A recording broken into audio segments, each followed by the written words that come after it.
മുംബൈയിലെ അജ്മാനിൽ സ്ഥിതി ചെയ്യുന്ന ഒരു ആധുനിക ഇൻഡോർ ഇലക്ട്രിക് ഗോ കാർട്ടിംഗ് വിനോദ കേന്ദ്രം ആണിത്.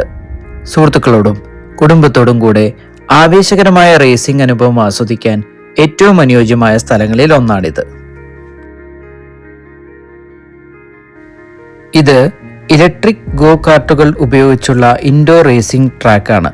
സുരക്ഷയും ആവേശവും ഒരുപോലെ ഉറപ്പാക്കുന്ന രീതിയിലാണ് ട്രാക്ക് രൂപകൽപ്പന ചെയ്തിരിക്കുന്നത്.